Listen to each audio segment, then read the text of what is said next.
I'm Frank Garza, and welcome to Here and Abroad, a podcast that follows the U.S. men's national team and their player pool across Europe, MLS, or wherever else they play their club football. On today's show, I'm going to share three things I'll be watching for when the USMNT takes on Saudi Arabia on Thursday night. This will be their second group stage match of the Gold Cup. Okay, number one. So the first thing I'm going to be looking for is there was a few players out of their last match against Trinidad. Tyler Adams, Johnny Cardoso, and Damian Downs due to injury or illness. I'm looking to see if those three players are available again. I'm especially interested in Tyler Adams and Johnny Cardoso because those are two players we would have thought would be starters throughout this Gold Cup. Even if Downs is feeling better and he's in the lineup, I don't see any scenario where he'll start. So I don't think that's really something to watch for. But maybe if he's on the bench again, he can get some more playing time. I know a lot of USMNT fans are kind of clamoring to see him in action a little bit more. But I'm really interested in Adams and Cardoso, especially Adams, because when he's healthy, he is going to be starting. It's just a matter of how much risk do they want to take with him? Do they want to try and just give him some more time and wait till maybe the knockout round to bring him back in there, or is he good to go? Cardoso, I'm not even sure if he's starting if he's in because he just hasn't played great in the first two matches. But I'm sorry, in the two friendlies, and then he was out of the last match. But he didn't do great. So I'm not sure if he would get a starting spot or not. But it'll be interesting to see if he's available. What does Poch do with him? Just really curious to see what he does with Adams and Cardoso. If they are ready to play again, does he start one or both of them? Does he just keep them on the bench, bring them in late? If he needs them, going to be keeping just a real close eye on that. So speaking of the starting lineup, that's my next thing I'm going to be keeping an eye on is what decisions does Poch make around the starting lineup? I've already kind of talked about Adams and Cardoso and how that might play out, but let's take a look at what I think my projected starting lineup is. This is what I think Poch is going to go with, and to be honest, you can see the guys I have out here. You can see the other guys who are going to be on the bench. I think he's going to go with the exact same starting 11. I really do. I think he wants to build this.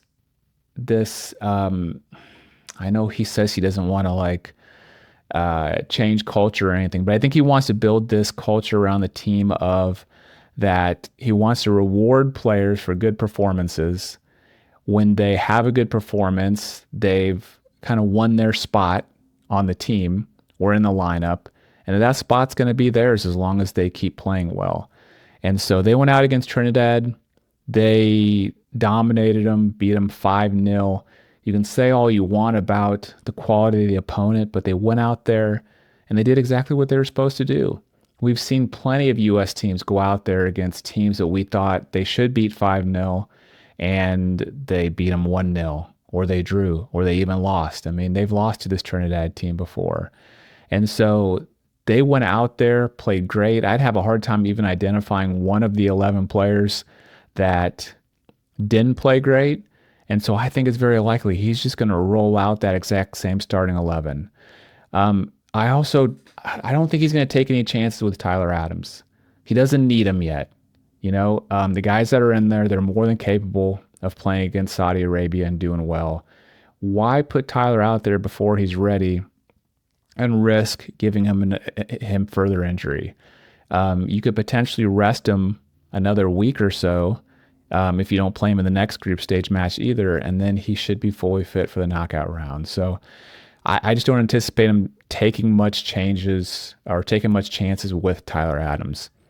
Now, saying all that, I think the starting lineup is going to be the exact same. You see some guys here highlighted in red.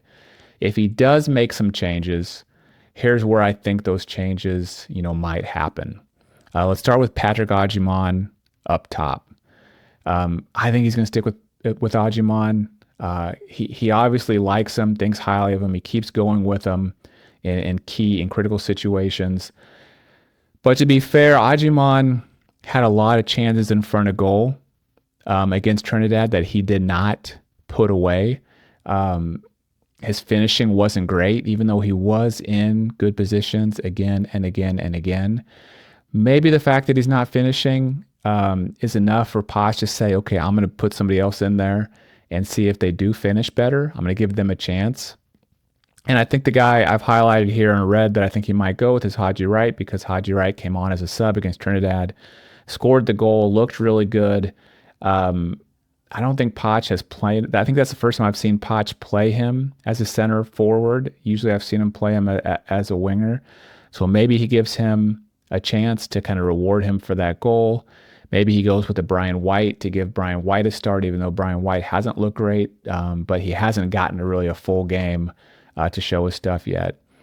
So I still think he's going to go with Ajiman, but that's one thing I'm going to be looking for when the starting lineup card comes out, about an hour before kickoff. I've highlighted Sebastian Berhalter here.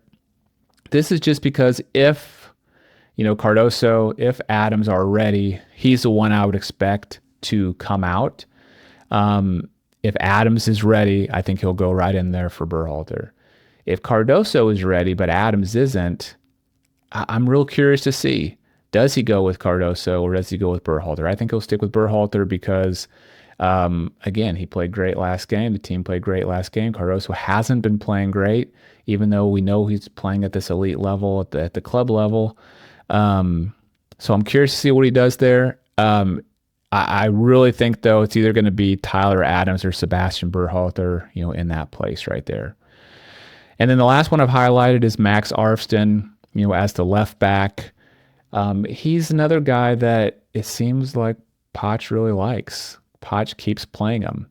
And he does do a lot of good things in the attacking, on the attacking side. And so I think Poch might just go with him. But I also think John Tolkien, he hasn't really got a good chance to show what he can do yet. And so maybe this is the game to give John Tolkien a start, see what he can do, because I do think this is one of the spots that's most up for grabs in the starting 11 is the left back position. I would personally like to see John Tolkien get a full match, start the match. If not play the full 90 minutes, play pretty close and see what he can do compared to Max Arfsten. And so I think that is another potential change, but again, Poch seems happy with Arfsten. The team played great. Wouldn't be surprised if he just rolls him out again. So there you go. That's what I think the projected starting lineup is going to be. And I've certainly highlighted that, if I'm wrong, here's where I think there could be some changes.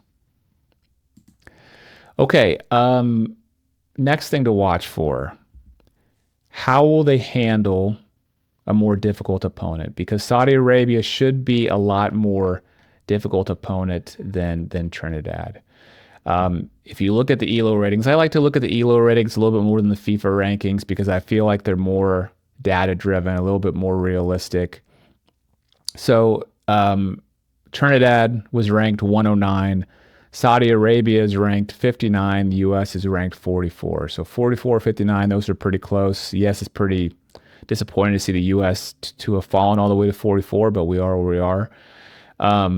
So I think this should be stiffer competition. Now, Saudi Arabia is missing some players due to Al Hilal being at the Club World Cup. But I went and I looked at back in March when they played a World Cup qualifier, how many Al Hilal players were in their starting 11. There were only 2 of them. So I still think they're going to be at pretty full strength. 9 of the 11 players should still be there that are normally out on the field. So I wouldn't put too much weight on them missing a lot of players due to the Club World Cup. The U.S. is a lot more quote unquote understaffed, than Saudi Arabia is. And so this might not be their absolute best team, but I think they're pretty full strength. And so they're going to be a stiff test. I mean, another data point to look at is Right now in Asia World Cup qualifying, they're in Group C. They're in third place behind Japan and Australia, one place above Indonesia. So that kind of gives you a kind of feel of where they are. I think we're pretty familiar with where Japan and Australia are as footballing, nations, so to speak. Saudi Arabia is maybe just a tier below them. So it's going to be a stiffer test for the U.S., and I'm curious to see how they handle it. Are they able to go out and dominate? I still think that they're going to dominate possession, but I think it's going to be a little more difficult to score goals. I think they're going to be more susceptible to transition moments. I think Saudi Arabia will handle those transition moments better when they do get a chance. So can they break them down? Because we saw them blow Trinidad away. Can they go in and can they be dangerous, especially this front four? I've been really impressed with this front four of Tillman as the number 10, Luna to his left, Jack McGlynn to his right, and then Ajiman, up front. Can that front four, if that's the front four that Poch puts out there, can they be dangerous? Can they get their goals against a tougher opponent than Trinidad was? So I fully expect, a U.S. win. I think if they won 2-0, I'd be satisfied, against an opponent like this. If they won by a bigger scoreline than that, then I'd be like, all right, that's a pretty impressive and dominant win. So we'll see what happens out there. I think it's going to be a great match, and there you go. That's the top three things I'm going to be watching for: is the availability of Adams, Cardoso, and Downs. What Poch does with some of these starting lineup decisions, and then how they handle a more difficult opponent in Saudi Arabia. So after Saudi Arabia, the USMNT will play their final group stage match on Sunday evening against Haiti, and I'll be here to cover it all. Thanks to everyone for listening to Here and Abroad. If you enjoyed the episode, please do me a huge favor and hit that subscribe button if you're watching on YouTube, or that follow button if you're listening on Apple Podcasts, Spotify, or somewhere else. Thank you so much. I'm Frank Garza. You can follow me on X at FrankGarza007, and I'll be back next week with a new episode.